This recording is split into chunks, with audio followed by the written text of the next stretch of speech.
আসসালামু আলাইকুম রহমতুল্লাহ। প্রিয় শিক্ষার্থীগণ, আজকে আমাদের ক্লাস নম্বর 4 এবং আজকে ক্লাসের বিষয় ইসমের নির্দিষ্টতা। একটা ইসম অনির্দিষ্ট এবং নির্দিষ্ট হতে পারে। অনির্দিষ্ট হলে সেটাকে বলা হয় নাকিরাতুন এবং নির্দিষ্ট হলে সেটাকে বলা হয় মারিফাতুন। অনির্দিষ্ট ইসমের শেষে তানবিন থাকে, যেমন কলামুন অর্থাৎ একটি কলম।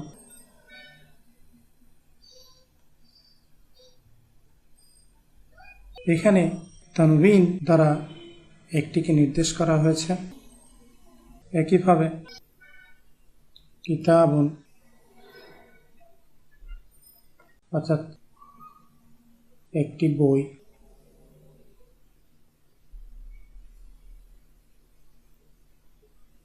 রজুলুন একজন লোক।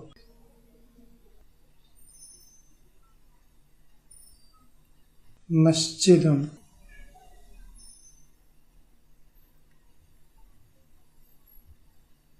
একটি মসজিদ ইত্যাদি। এই প্রত্যেকটা ইসমই অনির্দিষ্ট এবং ইসমের শেষে তানবিনগুলো এর অনির্দিষ্টতা নির্দেশ করে। অনির্দিষ্ট ইসমগুলোকে নির্দিষ্ট করতে হলে আল যোগ করতে হয়। যেমন আমরা যদি এই অনির্দিষ্ট ইসমকে নির্দিষ্ট করতে চাই তাহলে হবে আল কলামু অর্থাৎ কলমটি।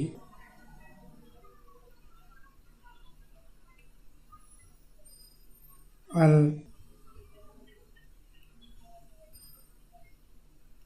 কিতাবু অর্থাৎ বইটি।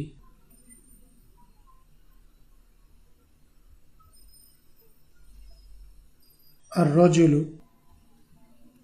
অর্থাৎ লোকটি। এভাবে আল মসজিদু বা মসজিদটি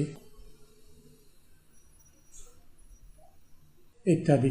এখানে লক্ষণীয় বিষয় হলো, যখন আমরা আল যুক্ত করেছি তখন তানবিন থেকে একটি হরকত লোপ পেয়েছে এবং আমরা দেখছি প্রতিটি নির্দিষ্ট শব্দের শেষে একটি করে হরকত রয়েছে। তবে বন্ধুরা, আমাদের মনে রাখতে হবে যে নামবাচক বিশেষ্য বা প্রপার নাউনগুলোর শেষে তানবিন থাকলেও এগুলো নির্দিষ্ট। যেমন হামিদুন, যদিও এর শেষে তানবিন রয়েছে তথাপি ওটা নির্দিষ্ট, অর্থাৎ হামিদ। একইভাবে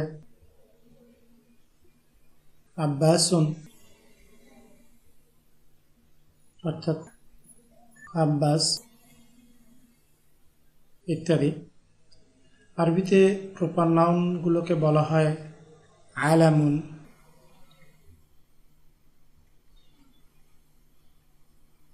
আরবিতে মোট 7 প্রকার ইসম নির্দিষ্ট। এগুলো হলো নামবাচক বিশেষ্য, আমরা ইতিমধ্যে দেখেছি, যেমন খালিদুন অর্থাৎ খালিদ।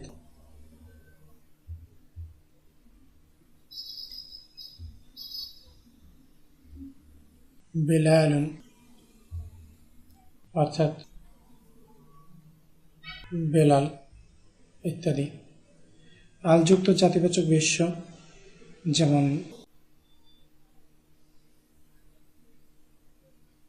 আল বাইতু অর্থাৎ বাড়িটি।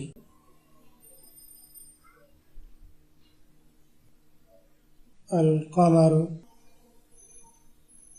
অর্থাৎ চাঁদটি। সর্বনাম যেমন হুয়া অর্থাৎ সে, কিংবা আংতা অর্থাৎ তুমি ইত্যাদি। ইশারাবাচক সর্বনামগুলোর মধ্যে রয়েছে হাদা অর্থাৎ এটি, যালিকা অর্থাৎ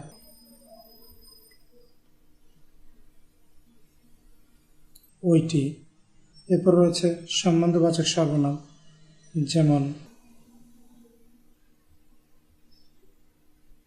আল্লাযী অর্থাৎ যিনি। নির্দিষ্ট ইসমের সাথে সম্পর্কযুক্ত নামগুলোর মধ্যে রয়েছে যেমন কলামু হামিদিন অর্থাৎ হামিদের কলম।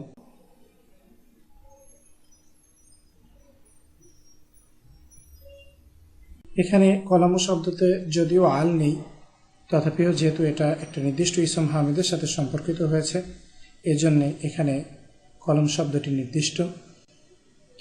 এবং সর্বশেষে যখন কোনো ইসমকে নির্দিষ্ট করে ডাকা হবে তখন সেটা নির্দিষ্ট, যেমন ইয়া রজুলু অর্থাৎ হে লোক ইত্যাদি। এই হলো মোট 7 প্রকার নির্দিষ্ট ইসম। আমরা এখানে কেবল নামগুলো মনে রাখার চেষ্টা করব, পরবর্তীতে স্ব চ্যাপ্টারে আমরা বিস্তারিত দেখব ইনশাআল্লাহ। তো বন্ধুরা, আজকে এই পর্যন্তই। পরবর্তী ক্লাসের আমন্ত্রণ জানিয়ে শেষ করছি। আসসালামু আলাইকুম ওয়া রাহমাতুল্লাহি ওয়া বারাকাতুহু।